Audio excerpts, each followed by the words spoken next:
Damn. Oh, damn. Hello? Sorry we're late. Chris woke up about 5 minutes ago. Literally 6 minutes ago, I decided to get out of my bed. I wonder if this is going to be... I need you to wake the fuck up. Like Okay. now. You know? Energy, let's go. Action live.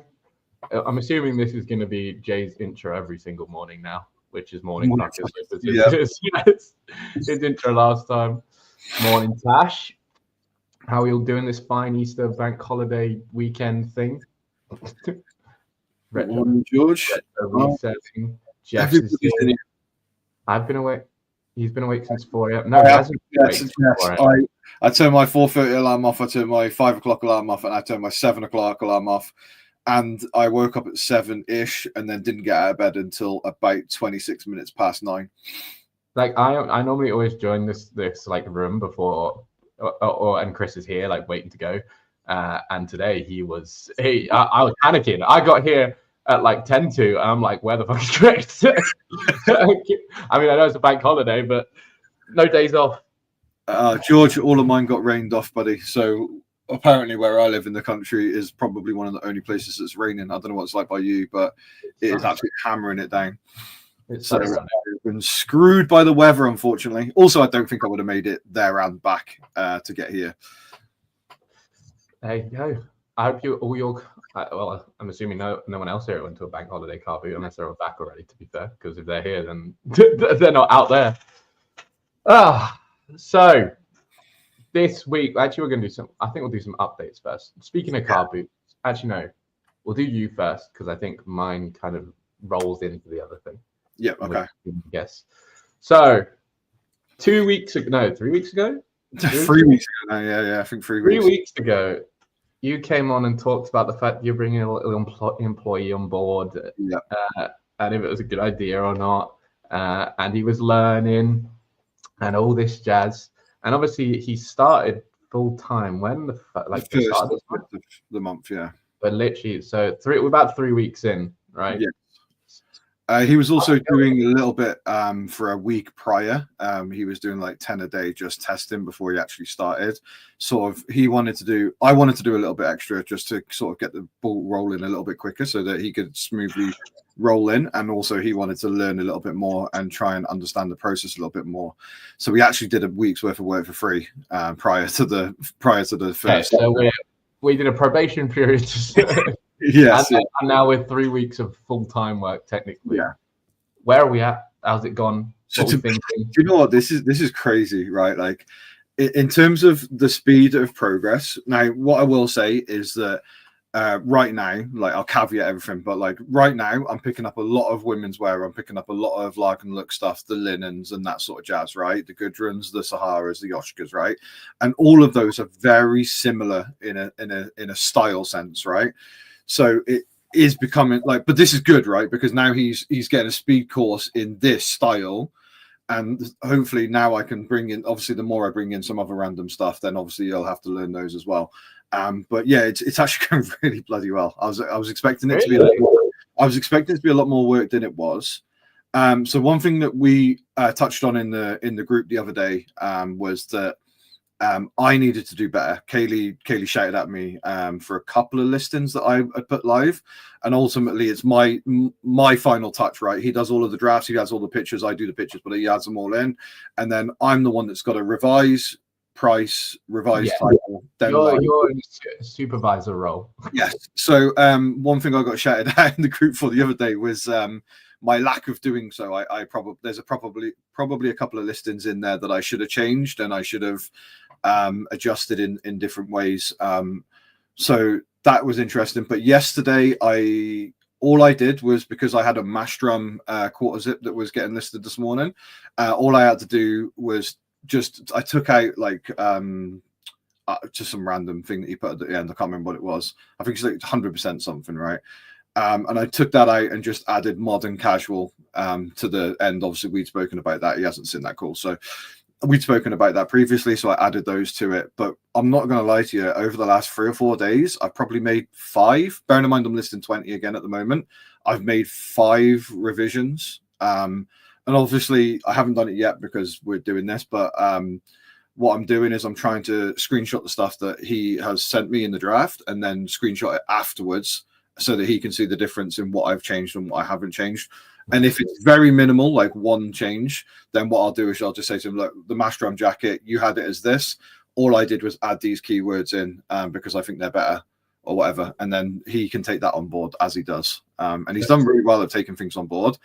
The one thing that he said that slows him down a little bit is the sizing situation. So obviously you've got Saharas and Oshkas where they're 1s and 2s or Vs and 3s and all that sort of stuff. And he's very meticulous and very anal about it. So he wants to have, so now he's got like a little folder that's got Oshka Sahara sizes in. So he's going in and finding he's got like little screenshots of the size guides and all this sort of stuff. So he's taking it very seriously. Because I still do that all the time. Like anytime I come across, even with like COS and stuff like that, with the EU sizes, I think I've learned them a bit better now, but like I still have to go check because I don't want to get it wrong. Especially because the 1, 2, 3s are different in all of them. Like Weiss, Oshka, Sahara, all that sort of thing. They all have different. So it's a good idea to have them just all in a table in one place so you can look at it quickly. I should probably do that. Can you send it to me? Yeah, you can. Yeah. So he's also downloaded. I obviously he came with me on this. So I've been to the warehouse twice. We'll talk about that a little bit in a bit. But the first time I went with Tasha, and the second time I went with him. And obviously now he understands the volume. Tasha to the warehouse. The first time, yes. You dragged her through, sifting through tons of sheeping clothes. Yeah, I'm telling you now, it was a graft as well. Respect to Tasha. But the second time I took him, so he understands the volume in which I can collect of shoes now, right? So he's also downloaded shoe size guides and all this sort of stuff. So he's really taking it seriously. I've given him both of the books, the Fashionpedia and the what was the other one? It was Stylepedia. So I've given him both of those. Yeah, so he's really taking it on board, and he's really putting in the effort to learn. He wants to learn. I get occasional messages just saying like on WhatsApp going, "Yo, bro, could do with a little bit of help here, a little bit of help there." But that was to be expected, right? And I'm not going to lie to you, it's a lot less than I anticipated in it originally. He's doing 20 now. So right now, so this week specifically, as of Monday, he started doing 15, and he said, "I can do 15. Give me 15. I'm doing the extra 5." And we've talked about it, and he's basically said to me that like he thinks if he had like, so we've talked about branching up to 40 hours. Obviously, this is longevity wise. This is not in the near future, but like going up, what is expected of him versus how many hours, right? So at the moment he's 16 hours, and I expect 20 a day, right? That might be a little harsh, but I think that for 2 hours a day, I think you can do 20 listings. Yeah, I think that'd be fine. That should be relatively easy. I mean, not now. It would have to be obviously, future coming, which is why we're letting him. I'm thinking about myself timing it, right? So I've been timing a lot of stuff recently. I've been timing my packing. I've been timing my packing and shipping at the same thing. I've been timing my photos. I've been timing my listings, right? And I'd say if I'm going fast, then I can do it in like half an hour for listings. If I'm going slow, then it's like 40 minutes, 45 minutes. So for him to do 20, and I do 10, just for anyone that doesn't know. For him to do 20 in 2 hours, it's, I mean, I only got much faster recently though, which is interesting. And I also don't know if I still don't know if I do it the fastest way. And I think I'm going to change that at some point soon. But has he timed himself? Does he know how long it actually takes? So he right. So this is the thing, right? So when we first took him on, he was worried that he had to do it in 2 hours, and I was like, "Look, I'm paying you for 2 hours. If that job takes you 6, that's your bad. Like realistically, do you know what I mean? Like in the long, no, but like I don't know if that's how it works, to be honest with you. But yeah, sure. I'm more talking about the fact that in a few months' time, he should be at a point where he can do it in 2 hours. Yeah. So if you take like you're taking that job 6 hours, that's your bad, not mine, right? So I've basically said to him like it should take 2 hours to do 20 minutes. I don't know if legally that's how it works. I don't think you can bring on an employee and he's like, I can't do it in this time frame. I was like, well, that's what I'm paying you. So you still have to do it. So this is the thing, right? He can do it. He knows he can do it in that time. It's more just that he wants to get things right and he's more meticulous about it. And what I will say is that these sort of times completely differentiate, right? Because I sent him a bunch of trainers the other day, and he did it in 2.5 hours, like 15, 20 trainers, because trainers are just infinitely easier to draft. They're infinitely easier to price comp because everything's coded or modeled very easily, right? So what I've said to him is that, like, realistically right now, that might take you a little bit longer if I send you all clothes, but if I send you a bunch of video games, it's going to be infinitely quicker. And then the same for trainers and shoes, etc., etc. He doesn't enjoy doing suit jackets. He doesn't enjoy doing dress shoes. Like, he has some things that he's already said to me, like, these are horrible, I hate doing them. So that's interesting. But then I've sent him a few things that I think would be surprising at all. Yeah, I've sent him a few things that I think are horrible to do, and he's just blitzed through it like nobody's business. So I think that's interesting. And Simon's made a good point here. I'll just bring it up on the. So he's still super nervous about taking on employees. I can still only just about cover the costs, right? So this is the thing, Simon, right? Obviously, I've got Tasha on board, right? Now, there's different ways of doing this, and obviously, I've done it for the one that suits me, right? But my cost of living in general, compared to a lot of things, is super low. Like, my biggest outlay, other than my rent, is my car, which cost me like £230 a month, and I've got that until like September next year. Once that's done, that's 230 quid back in the bank that I don't need to spend, right? So I only pay myself £1,000 a month, and Tasha gets paid £1,000 a month. That's only £2,000, right? Where you might be paying yourself £2,000 a month, and I'm paying two people £2,000, right? And then obviously we're paying, I think, minimum wage at 16 hours on with national insurance, and that is about £780. And I have been very vocal about the fact that I am not going to make any money like right now. Like, I don't think I might even take a small loss for the next month or two, but it's going to be negligible. It's going to be within, I'm either going to be breaking even, up 100 or two, or down 100 or two, like, depending on the situation and the sales and whatnot. But I've like I said, I've taken £6,000 out of my investment in my savings, and I've dumped it into the main pot to invest in making this work. So obviously, going to 20 a day, I think my percentage of like profits is pretty good based on my like cost of goods versus my average sale. Like, it's a decent profit margin. And then so realistically, I'm just banking on the fact that in 6 months' time we could be doing 40. Now, what the biggest increase and the biggest thing that I've seen from having James on board doing the drafts for me is just the amount of time and effort I can dedicate into sourcing. Like, that's been the biggest factor, because right now I have more stock than I've had in a long time. I was saying to Benji just literally 30 seconds prior to the call, like, if I do the 4 or 5 car boots I can do in a weekend, I can get anywhere between 50 and 150. And we all know 20 a day is 140 a week. So I could literally just about cover, if it's a good week, I could cover my entire listing goal just in the car boots. That doesn't even take into account. And then also, Tasha's doing charity shops like 4 or 5 times a week. Exactly. This is exactly it, Simon. Right? You're looking at £2,500 a month. This is the massive difference, right? Like, I just don't have a crazy cost of living, and I've said this many times. So some people may or may not know him, but it's Sheridan Boland Buys, and he was talking about how I'm not going to say how much it is, but he gets paid really well, right? Like, he's got a very good job in stuff. And he said, like, I need to make this amount. I was like, I don't even make that amount reselling. Like, and he's doing it like part-time or whatever. And I was like, mate, to be able to take away or to match his current wages is insane. Like, to be able to do that reselling is crazy. So people and he lives like Essex way or like North London or whatever, right? So like, it's just so, if you live in that part of the country, it's infinitely more difficult than it is for somebody like me. Yeah, like when we find shots at Newcastle, I was finding shots at Newcastle last week. Like, it's not a shot. It's literally like, if you're like a reseller down here versus a reseller up there, it's literally like you can live a different lifestyle completely based on the same amount of earnings. But which is just how it works. And I will also just caveat that by saying that I don't live a fantastic lifestyle. Like, I don't go and do a lot. I'm working a lot of the time, and I'm not going out and going on holiday. Like, I haven't been on holiday since I went to Scotland for like 4 days, and that was over a year ago. Like, I don't do all these things that cost me money because I am literally paying myself enough to live.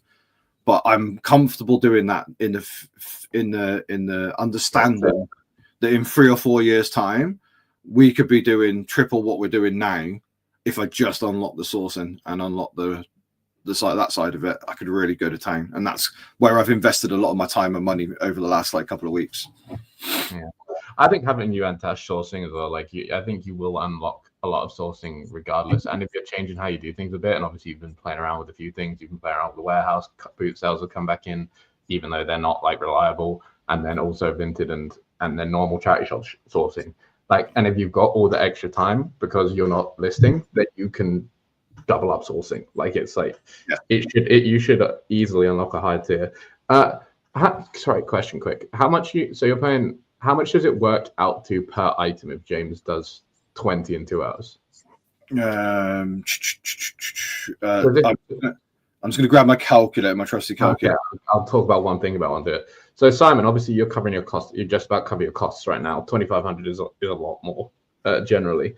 But if you could you give it, if you instantly had a way to go from, you know, where you're at now to paying £1 an item for someone to come in and take a job role that allowed you to do 5 more, like, it would be worthwhile, right?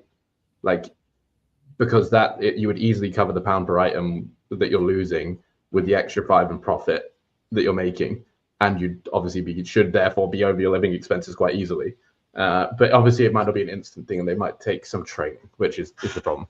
This is the thing as well. So, by the way, just to clarify, it's £1.14 per listing. So that's about £1 an item. And what I would say is, Simon's done something that I'm envious of, but I can't do because I don't own my house, or I haven't got a mortgage on my house, or whatever I rent. So his ability to go, right, I'm just going to build myself a unit in my garden, and therefore, I mean, I know that from speaking to him in the past that his garages aren't like crazy expensive, but once that sort of cost has been nullified, and you're in the back garden, you're ready to go. It's been a big investment. You've just chose to invest in that, whereas I've chose to invest in something slightly different. And I think both will reap great rewards further down the line. Like, you're going to save so much money, like, and whatnot. And I'm obviously, you know, hopefully going to be able to source more, and therefore just you're going to be able to scale way faster, hopefully, is the idea. That's the theory. But like, again, I don't think either or way of going about it is bad or good. I think we've just done what's best for us, right? And then also, I don't know how far it is to his garages and stuff, but I loved having the stock in my back garden because there was no transfer time, like, between going to I'm super lucky that it's on the way, and it takes an extra like 30 seconds basically on my route to my parcel shop, so it doesn't like take any time really. But there are some people I know that have to travel 20 minutes to go to their units, you know what I mean? And so just the transfer time every day, like back and forth, like, if you can save that time as well, it's crazy. Like, you can get so much more done. And that's good. If I was going to bring someone in, I have interest, but anyone else in the chat, like, has anyone got an employee of some sort or have offload a job to someone? I have interest. I'll just bring it up. If I was going to bring someone in, I would want to double my listings. I'm looking to go to 30 a day on my own. If I had someone with me, I would expect a 60. But even if you 50% like did a 50% increase, like, you may expect to do that, and you could get there and you could work your way towards double. But even if you brought them in and you did 10% more, would that not cover them and give you extra profit? Like, realistically, I think that should work out, but I'm not 100% sure. I might have to do the math on that. And then if you're bringing them in at that level, then you should be able to. It will just get better and better. Like, it will, like that, like, easily, and then you'll get to 60 a day eventually. But I don't think it's not as scary as it seems a lot of the time. And Hanley's been talking a lot about it. I thought, and she posed a question on her Insta the other day. Yeah, that was kind of interesting to me. But also, I was meant to message her and I forgot. I felt personally attacked. No, well, I actually thought it was a joke, but it's funny. To me, it was actually interesting because I was like, it doesn't make sense, right? Like, I wanted to ask her what she meant really, because the question was basically not verbatim, but basically, if your business isn't positioned to be able to, or like set up to take on employees, do you have a business or a job? Like, or have you just made yourself a full-time job? And I was like, in my head, that makes no sense because you can always make it set up for employees. Like right now, you might do everything and it requires you to do a lot of things. But I think there's never a time. The thing with the difference between a business and a job is it's a job to start with and it's all you and it's your business pretty much. But you can maneuver and I wish it was here to be honest with you, maneuver and or change what you're doing to be able to make it into something that's available for someone to step into. And I guess if you house every single skill that know what you feel like no one else can do, but that's just not true. Like it's not true that you can no one can do what you can do most of the time. Like if you separate out your skills, someone can do something somewhere. Like it is just bound to happen. So this is something that just to revert back to Simon's thought process there as well. Like it is something that I've thought about, and it is something that I want to do. Obviously, 20 a day is not enough to have an employee. Like, and we touched on it in the previous podcast, right? Like, financially, it makes 0 sense right now. But in 3 years' time, if we're 80 a day and he's doing 40, I'm doing 40, like, then obviously it makes sense. And this is a big investment. So one thing I will say, and this is big in my opinion, is that I don't know everything. Like in my job, like I don't know everything, right? So how can I teach somebody everything when I don't know everything? So this in my head, this is a longevity thing. It's he's learning as I learn, and that's basically how it works, right? Because you could turn around and say, right, you wanna go from 30 to 60, but if you can solve your sourcing issue, right, and you can get 60 items a day, how can you expect somebody that doesn't know anything about clothing or wasn't in this field or have this job prior to just go straight into listing 60 a day? It's impossible. So there has to be a sort of a transfer period, which is what I've been saying, which is I've started off at 10 a day, just getting him into it, blah, blah, blah.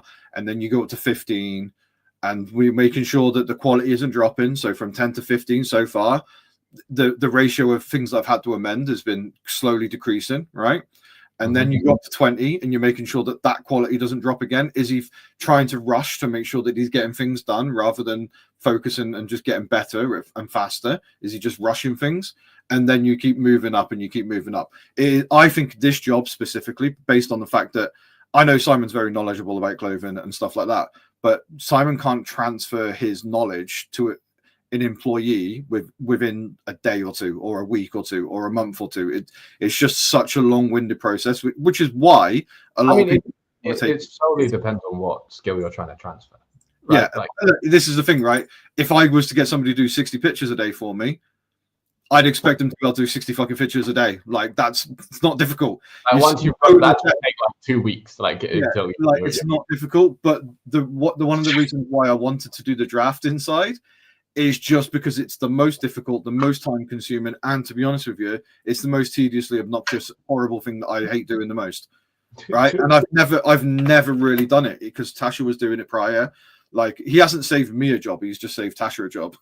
Like realistically, because I'd never really gone into doing it anyway. So I think it's just about time. And like he said there, he's in there just saying, I'm trying. Like he's doing his best. And to be honest, there's no slander here today, I don't think. I mean, we've actually had a good conversation, and I genuinely am super happy with how he's doing. Like and what I really like about it as well is that like he vents his frustrations to me in certain aspects, but in a way that means that I can just try and like go, oh well, this is what I would do, this is what I would do, and then he's not afraid to be like, yo, bro, like I don't understand this, like. And that's great because you don't want, and this is another thing as well, right? I've taken somebody from the abyss of nothing, like in terms of knowing clothing, styles, and all that sort of stuff. If you were to double or go to 60, right, you'd need to have somebody that I'd need to employ Benji. Do you know what I mean? I don't think it would be rough.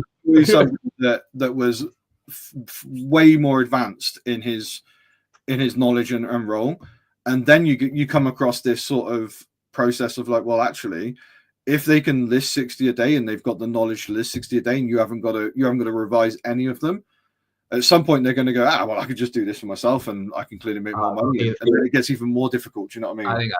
I think that's different. It's a different thing, yeah. But I just think it's. So what we got here? So Andrews is, I keep saying Andy for Andrew.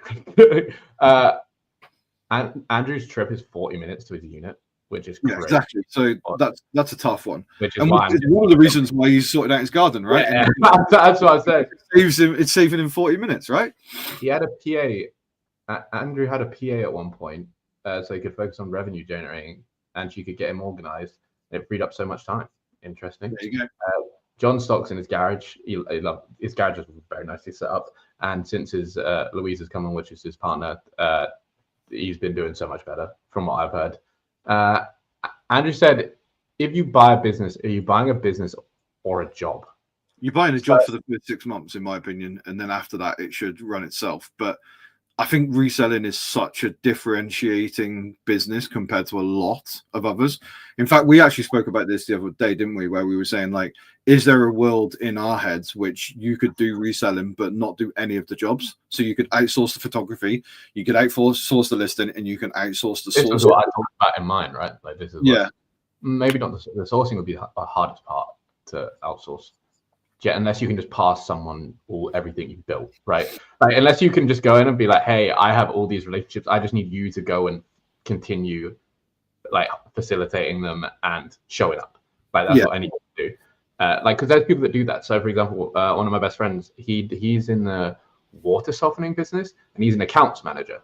And his job is literally to drive around and meet clients and stay personable with them and keep the obviously he tries to make more sales with some of them and talks about business with them, but generally the point of the job is to keep is old school, to keep the clients on board, happy, and the relationship good.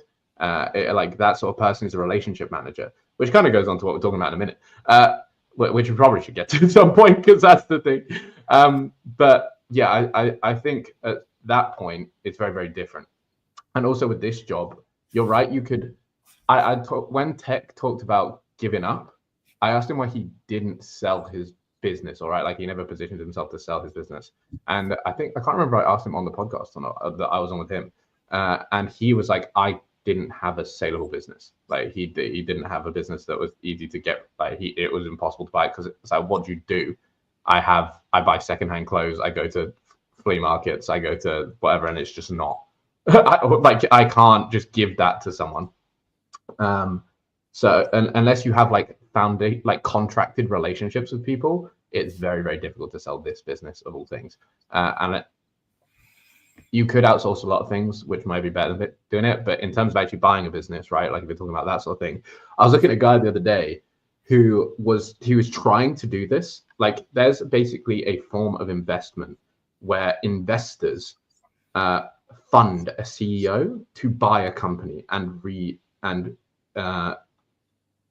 basically bring it back to life or grow it or expand it, because they're a proven CEO. They're very capable of running business. They know how the ins and outs work, and this group of investors is happy to do that, and they get a 35% return.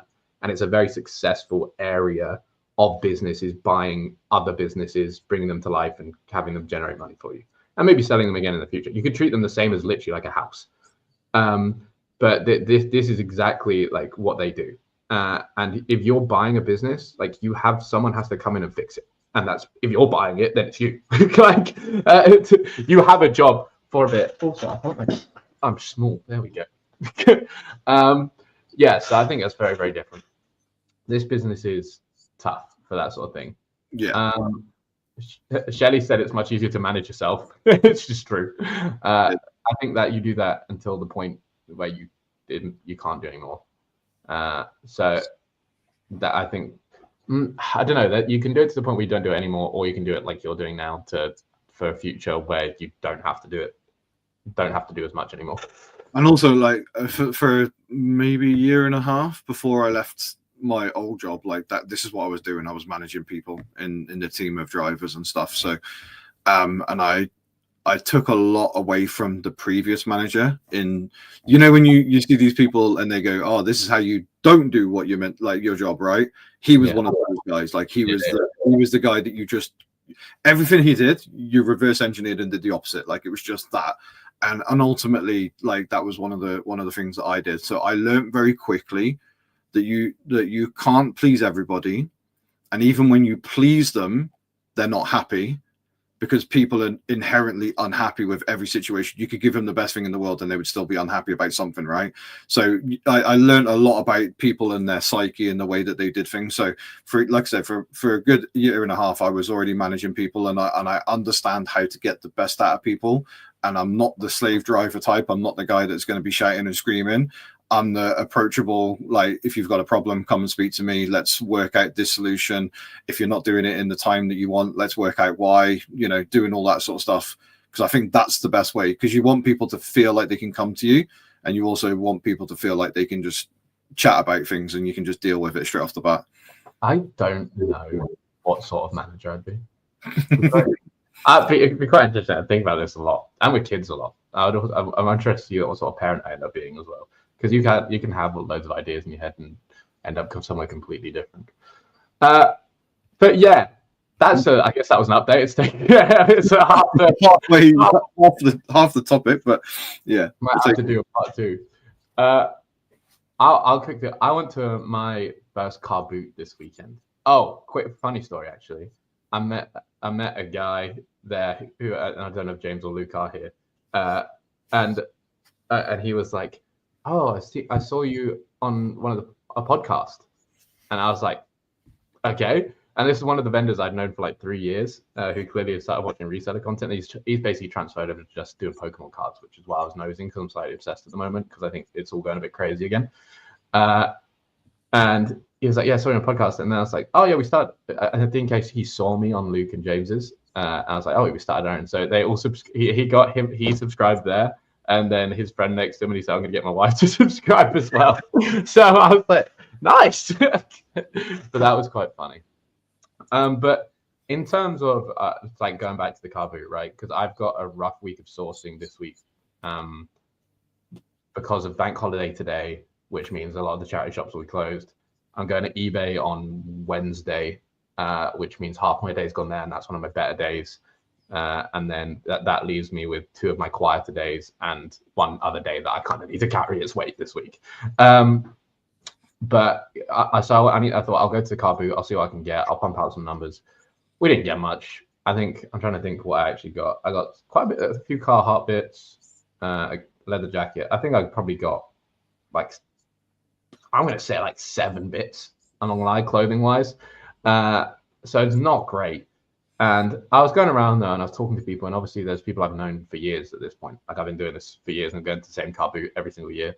And they're like, "Oh, nice to see you, blah, blah. There's a woman that I sell to there when I've got excess stock." And I was like, "I might have some stuff for you soon." I was walking around and it technically didn't feel really worthwhile though, right? And I was there, I was going through things, and I'm like, but I think the real benefit of car boots, which we talked about before, and which is something that's come to you, is the opportunity to meet someone who can heavily supplement you, not like sort you out completely. Like, I don't think that's very hard to do over here a lot of the time. But someone who's like, I can get a good amount of stuff consistently, and it will be here for you when you kind of show up. Or what you've got, which is you go back to the back end of where they come from. So, and I don't, from what I understand with you or where you're at now, is you started with a woman from the car boot who said, "Come to my warehouse. I got some stuff. You can just pick out wherever you want, and we'll come to a deal there." And now you've moved on to going to where she gets her stuff from, and now you're looking at big warehouses and you're trifling through everything. Yes. And that relationship has developed in multiple stages. And now, how worthwhile would you actually say that's been for you? Because obviously now you've got access to this warehouse, and it could be really, really good. Because if you get it going and get it flowing, and he works with you and you work with him, fantastic. But at the moment, how does that feel in terms of that relationship? Right. So it's actually really interesting, because yesterday I had Facebook do memories. My Facebook and my Instagram are linked, right? Just backstory, accidentally, but they are linked, right? And I was on Facebook yesterday, and I got a 12-month recap, and it was actually of me picking up 2 Lara Croft 2001 single stitch gaming promotion t-shirts and 2 Darth Vader ones, right, which were both from the 2000s as well. And I purchased them from this lady that I have now got the relationship with. And that was the first time I'd ever purchased anything from her.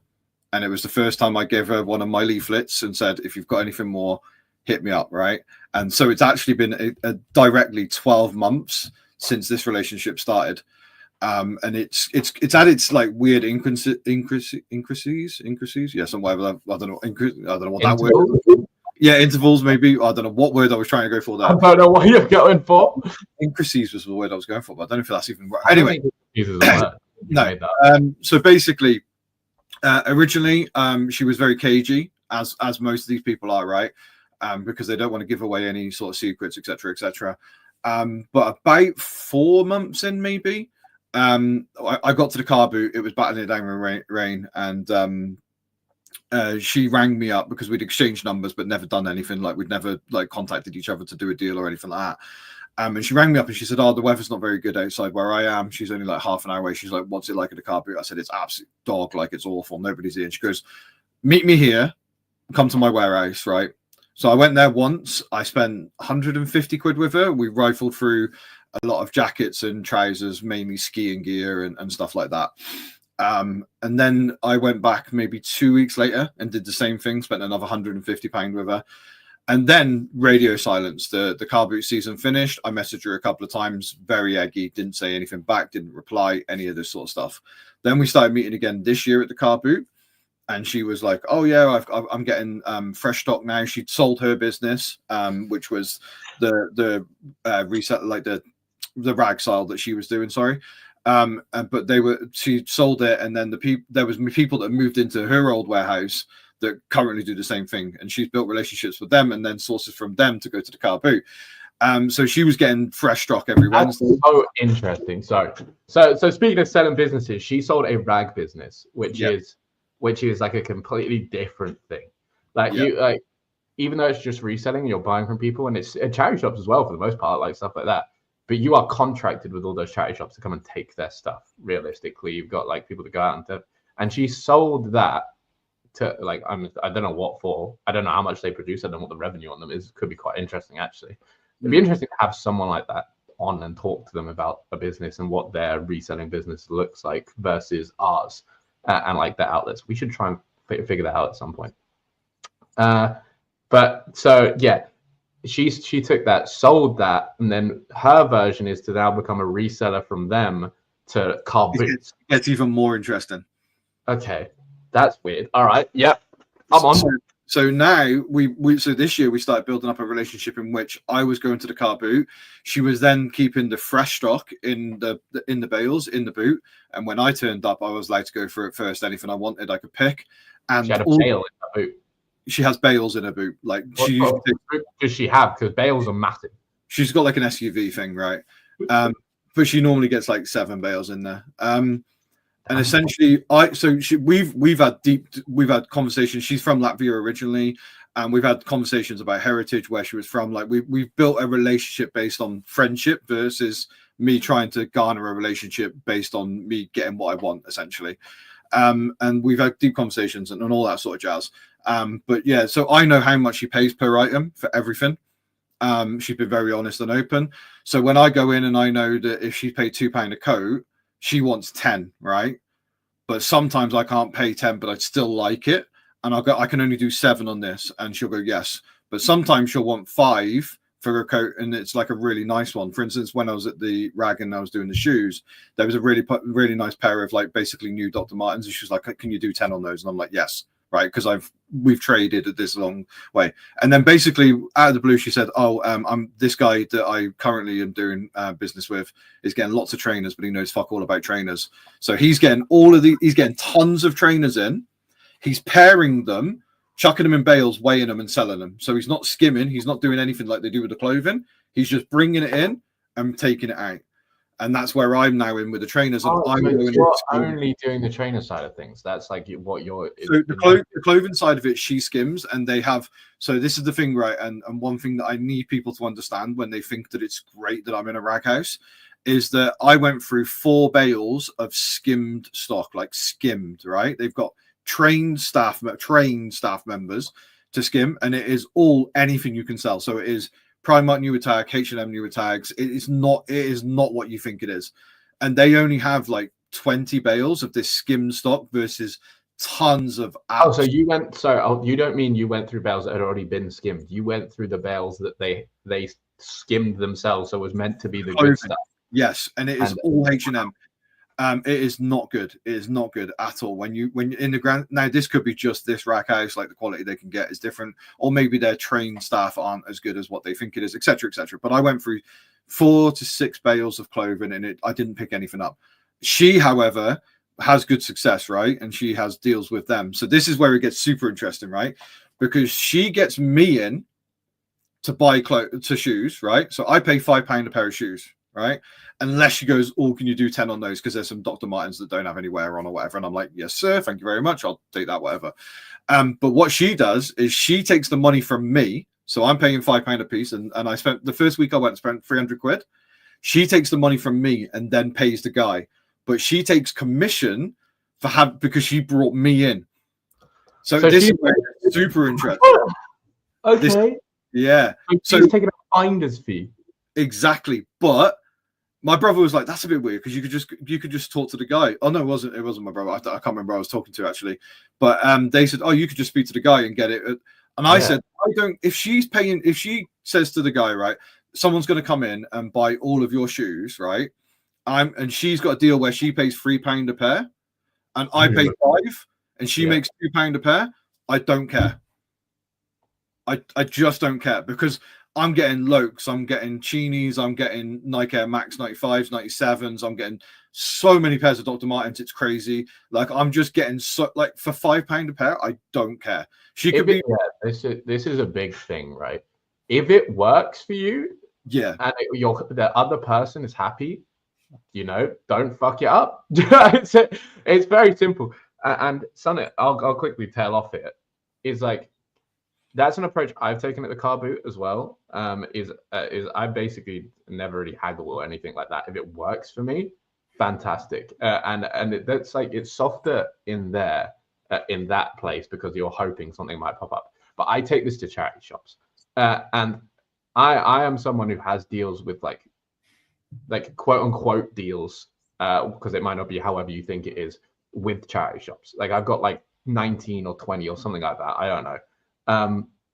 And it's not the same as like Jess's deals where she goes and looks through rag and stuff like that. Mine is all based or mostly based on getting the stock they already have at a price that works for me. Because normally what they have is I go and I can't buy anything.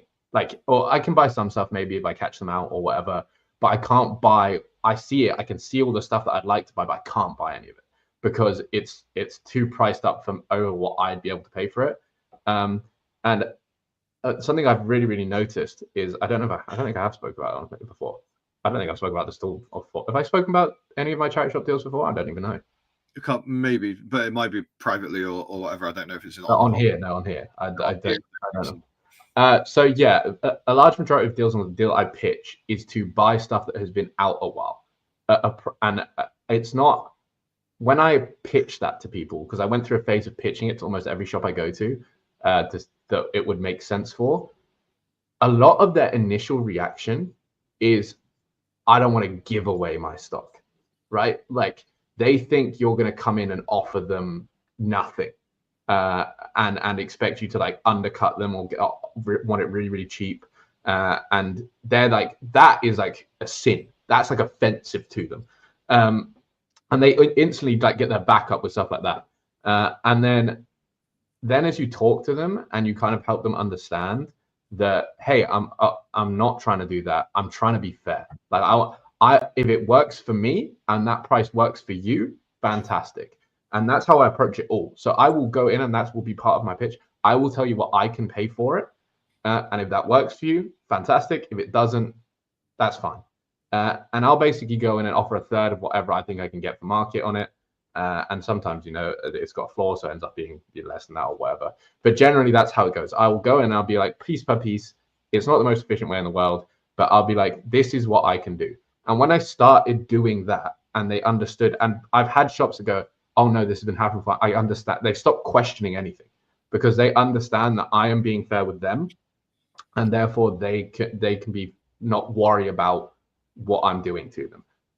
So for example, there was a shop that didn't like me doing it, and it's turned into one of my closest shops. She was like very against any of it, and now she's like, oh yeah, what's happening? And then she was super friendly. Oh, what do you want? She's like, oh, that's a push, but fine, I'll do it, type thing. And they get more and more lenient, and because you never fuck them over, you're never trying to fuck them over, and they reciprocate that and show that respect. So whenever you're working with a contact, such as like this one, if you go over the top, behind the back of first supplier to go to the head person, and she gets cut out the deal, she's going to feel like it's not going to be good. That's going to negatively impact your deal with her and your relationship with her. When realistically, this all still works, and there's no need to fuck someone over to squeeze more profit out. If it works and it hits your metrics anyway, there's no need to like cause that rift. And that's something I think is a massive part of making relationships and stuff, because just do good business, right? Like do good business with good people, and you're into a winner there. I just also want to jump back to what you were saying, because Kaylee asking some big questions. I've got the answers. On average, how much are you getting at the warehouse, and how many hours does it take you? And then, are you concerned she might disappear once the car boot season finishes again? I'm actually hoping that because so there's a few more intricacies into this, but let's just break it down quickly. So at the moment, I'm getting on the very quick maths that I've just done, because I saw Kaylee's message and I knew we were going to have to revert back to it. It's about 17.5 items per hour based on how long it's taken me so far versus how many items I've gotten. Now, what I will say is that I've had two people help. So I've got a person helping me every time. It's not just me. So if it's Tasha, then that takes, because if you wanted to equate the travel time as well, you would add an extra 2 hours to it, and therefore that would change the ratio. But I also don't add those hours in when I'm traveling to do car boots and charity shops and all this sort of stuff. So if we just ignore so it's basically, all in all, it's around a 5 hour round trip based on depending on the time as well. And that's so I think that's weird you don't include those hours, because I think that's massively important. Potentially, yeah. Like I don't currently, but if you want to, potentially it is. Like if you're, because this is not like, oh, when I'm actually doing the thing, this is how much I get. It's like, however long it takes. Like you could travel to Devon, right? There's a sick guy there, but it's going to take you 5 hours to get to Devon, and 5 hours. That's 10 hours of your day. You've got nothing. Like realistically, that compared to if you're looking at the efficiency of a source and how much you're actually getting from it, Vinted, no travel time, staying at home. And I think it's unfair to compare Vinted to the warehouse if you're not going to include the travel time that the warehouse takes. Okay. Because you could do 2 hours in the warehouse and 2 hours traveling, you got 4 hours, compared to Vinted where you would have got, fucking 10 to 15 things an hour. Right. So I've got the numbers right. So if we are ignoring the travel time at 17.5, but if we are taking into account the travel time there and back, it is worked out about 10.5 an hour. So it's still half decent. And what I would say is that I have done, so obviously we all know that I used to be a massive advocate for charity shops, but I used to drive an hour and a half to go to Oxfordshire and then do from 9 till 5 and then drive 2 hours back. And some days I would only get 10. So, and that's obviously a longevity thing, like a lot of time that goes into it. But what I would say is that I don't personally think, based on this, right? So when it's the charity shops, I think it's different, because you have to, like, if you want good stuff, sometimes you might have to pay £20 for something that sells for 60, right? Whereas this, I have a deal where I pay £5 a piece. So if I've got a pair of Dr. Martens that sells for 80, that's £5. Like, so realistically, I think that the time invested in this is beneficial, because the profit margins can be more, because I've got a dead, and I get to pick whether I want to pay £5 for it, right? So there are going to be a few pairs where I pay 5 and maybe I'll get 25, 30, right? Because I'm just trying to boost the numbers a little bit, as we do. And obviously £15 minimum profit, etc., like all those margins. Like sometimes you will pick up the bread and butter, but I have got multiple pairs of Lokes that are going to do 80 to 150. I've got, do you know what I mean? Like there's no 80 to 150. So I've got a pair of Chelsea boot Lokes that do in used condition do anywhere between 70 and 80, and they're in good used condition. And then I've got a pair, exactly the same pair that are brand spanking new, never been worn, and they're listed at 150. So and then I've got Air Max 97s that the bobbles haven't popped. I've seen so many pairs of Nike TNs that if they weren't fucked, basically, would be worth like 60, 80, even £100 in used condition, but they're all battered. But it only takes that one where you pay £5 into 100, and this is where it gets a little bit more different. And then in terms of if I'm concerned that she might disappear once the car boot's finished, again, I've had multiple conversations and we talk like friends, right? And I've been open and honest, and she's taken a job with somebody who does reselling, and she's been doing the photography for her, as well as doing the car boots. But she's been able to do less car boots because she's doing photography. But she's actually quit that because she doesn't want to do that anymore, and she wants to do it for herself, and she wants to maintain this car boot thing. So I actually think that in terms of getting me involved, if she has this deal where she might make £2 per pair I buy, she might want me in there every week, because if the car boots aren't on, she can't sell at the car boots, and she's not got the job where she's taking the photos. Theoretically, I'm going to be the one that she has to rely on to make money. And also, I've openly admitted and said to her, if you're paying £2 a jumper, like, which I know she does, like sometimes, and you've got a jumper I want, I'll pay what you want for it. And you could have picked it while I'm there and paid £2 for it, and I'll give you £5 when we leave, like, if it works for me. So I've said to her, like, you make money out of me because I'm making money out of everything here. Like, I'm not taking the things I don't want. So that, in my eyes, that's the best way to build a relationship. Like Tasha said here, she's helped us in loads of different ways, in like sourcing stock, helped us get into this rack house a couple of times, like all these other things. There's in no way, shape, or form am I trying to do it over in any way, shape, or form. I am paying exactly what I can. And sometimes I'll say, I can only give you 6 on this. She paid 2, right? I'm not going to take this, sell it for 10. Because you can get 10 here, I can't get what I want for it. So I'm openly selling her not to sell stuff to me sometimes if I can't pay her enough and stuff like that. So that's what I say as well. The exact same I do. That's exactly the same as what I do in the charity shops, right? I'm like, okay, this I want this, but I can only do this much for it, and I know that's a lot off of what you want. So give it a go. Like, try and sell this and see how it goes, and give it the opportunity, because you'll probably make more money for it here. And then if it hasn't gone, I'll come back for it. And that's what I can do for it, and you can let me know. But so we probably should have started with this at some point, which is relationship. Generally, relationship. We really just kind of dived into it a bit, but relationships in general, I think, for reselling and any business, right? We talked about selling business and stuff like that. The contracts and stuff, which I would equate to the relationships in this business, is where all the money is made, and where all the money is, what people buy businesses for. Like, they buy it because of the setup, like they buy it because of what the assets it has.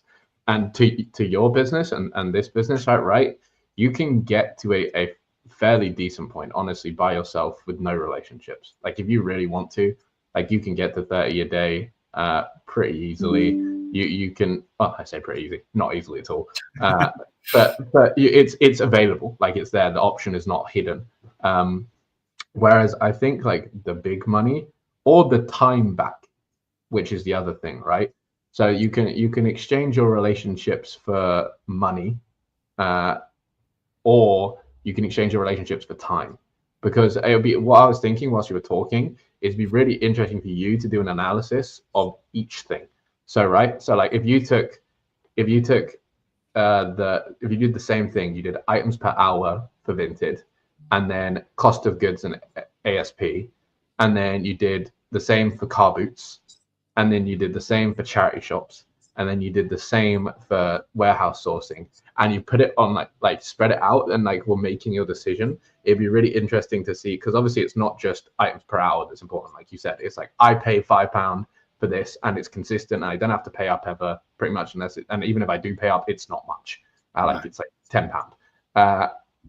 Like, you could go through, and then you could see how it actually plays out, because so many other things go into making your decision over just, hey, how many items can I get? It's like, how profitable are they? How consistent is it? how reliable can I be with the person, you know, all these sort of things. So it'd be really interesting for you to do a sheet of all that. But relationships wise, they'll give you that. Like you can go into charity shops, like you said, you can go and get 10 and get nothing. It's inconsistent. You have someone who's like, I can supply you with stock. It will be this much in this time frame. You get so much time back. And this is where I think there's some people in it, like Andy's here. He said, I transport my bales in the back of my Corsa. I know Andy buys wholesale, right? Like he buys, I think, Patagonia bales and stuff like that. Obviously, we got Xander in the group, who's a massive wholesale person. And there's other people like Orlando's Vintage who do wholesale and have a very completely different model. But I can imagine, like, for that sort of thing where you get all your stuff at once, the time save is huge. Like, and I can increase my time save with this as well. I just want to cut in, sorry. But like, if I wanted to, depending on how I feel about it, I've also contemplated sending them a brands list of all the shoes and saying, well, you're pairing, save all of these. And if they're in, I mean, even if they're in horrible condition, save them for me, because some stuff you can still sell. Like, just save all of these for me. But then I feel like with that, yes, you're trading time for like them to do it for you, and you might be able to go in and just buy what you want and then leave. It'd take you half an hour. But I also think there could be things that you don't put on a brands list that are a little more niche that you might know about that you forgot to put on a brands list. So there are ways of speeding up this process as well if you really wanted to. I was talking about this so with because often people ask me like, how's business going in charity shops, and I tell them it's going good. Like, I have no complaints. Like, that's good. But I feel like I'm at a sticking point, like I talked about last week. I get stuck, and I'm like, this is taking too long. Like I'm like, there's only so many ways I can do this. But for example, one people say, oh, have you got some people to save stuff for you? And I was talking, this is at the car boot actually. I was talking to the woman who's been doing this for like 30 years. She sells at this car boot, and she gets random deals here and there, buys new stuff, sells at the car booth. She has a great time. She's kind of bored at the moment, but she does good. And she was like, oh, they're saving stuff for you. I was like, no, because in my head, although they're saving stuff, a lot of the bangers and like the really good stuff that I think really justify me going to the charity shops a lot of time, they wouldn't save. Like they wouldn't know.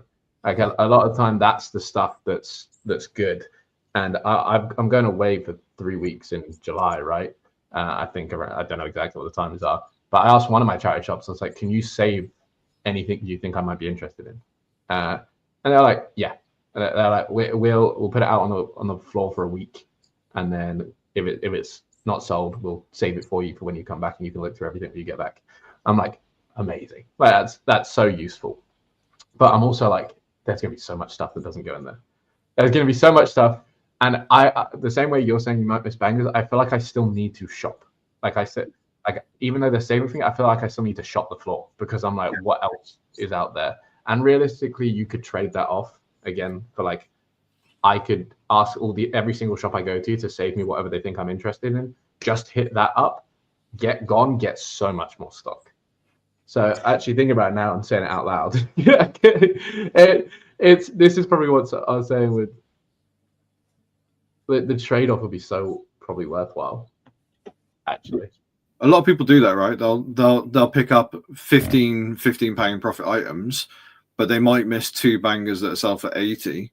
But because they're into the next shop buying 15 more 15 pound profit items, ultimately it doesn't matter, because they're just doing it more.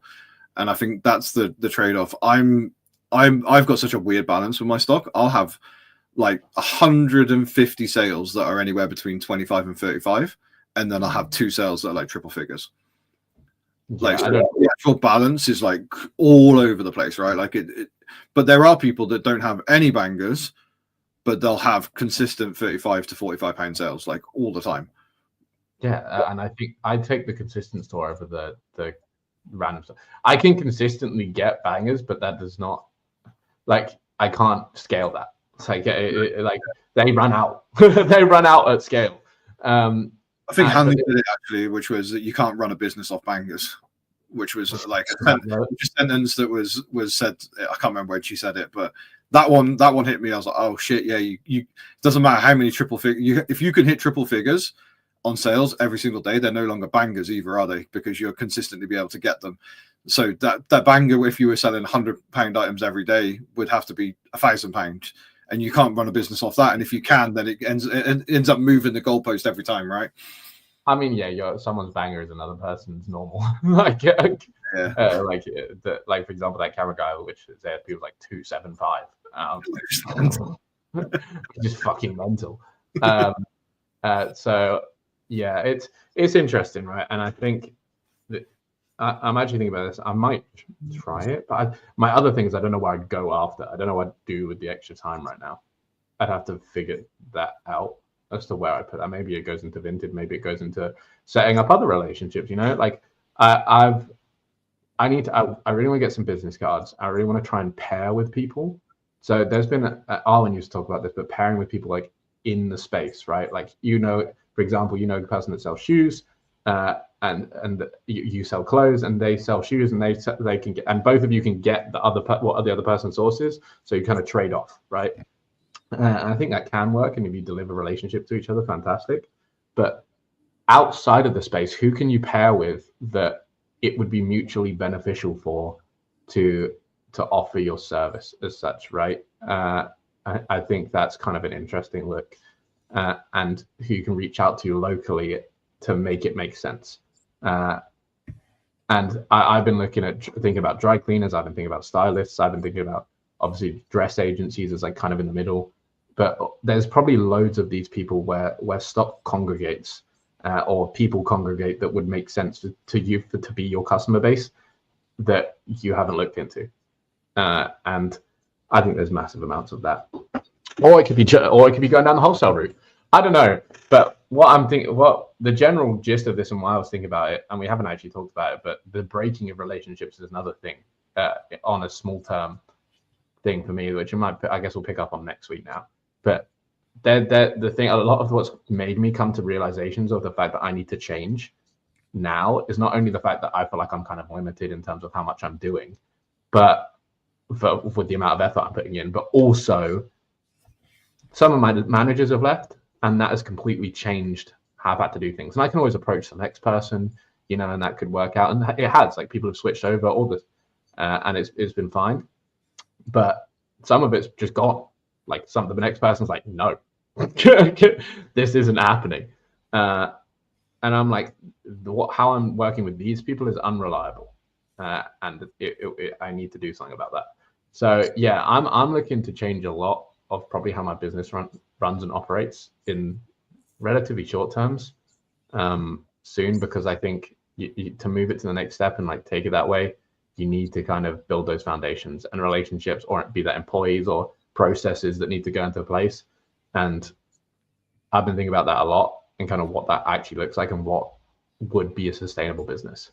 And at a higher level, anyway, like this is a sustainable business right now, but at a higher level, what would lead me to having a sustainable higher level business with the same amount of time? That's the big thing for me all the time, is reasonably equal effort. Obviously a little bit more is fine, or just with some time management and efficiency throughout the day. But how do I make this work, manipulate this to work at a higher level whilst doing what I'm doing? So I think that's going to require some change. But if I do it, it's a different story. I think that once you get to a certain level, building relationships is the key to unlocking the next level. In like, from at least what I've seen, not just through what I've done with the Car Boot Lady and some of the charity shops I work with, like just when you see the people that are doubling what you're doing and in terms of output and income and all this sort of stuff, a lot of those people are either spending a shit ton of hours, or they have just got people that are bringing stuff to them, and it just makes their life a little bit easier. And that's kind of the key to it. Or doing both. They're crazy, those people. But nice. I guess that kind of brings us to an end. Anything you want to shout out for the end? Reseller Group. It's still 50% off at the moment to join for your first month, and it's a fantastic group. It's one thing that I'm probably the most proud of since I've been doing reselling. I think it's great. Really? Had some great feedback. Absolutely, yeah. I think it's one of the best things that we've done. I mean, there was one comment. It's anonymous. So I don't know who it was, but they were talking about how before the group they weren't too sure about whether reselling was for them longevity wise. And since they've joined the group, they've found some kind of passion again, and it's made them switch up their mindset about potentially leaving the scene of reselling. So I think that's a positive spin on everything. So even just that one thing has made me realize like how sick that group is, like, and what we've done with it. Yeah, I agree. I literally said it the other day. I was just like, this is cool. But yeah, it's also got some like he never fails to plug himself. Always. All right. Enjoy your weeks, everyone. Enjoy your bank holiday Monday if you're working or not. I'm actually gonna go call my charity shop and see what's open. I was gonna say it's gonna be a tough one this afternoon. I'm not gonna waste my time driving to all these places if they're all shut. All right, have a good one. Peace out, everyone. Outro.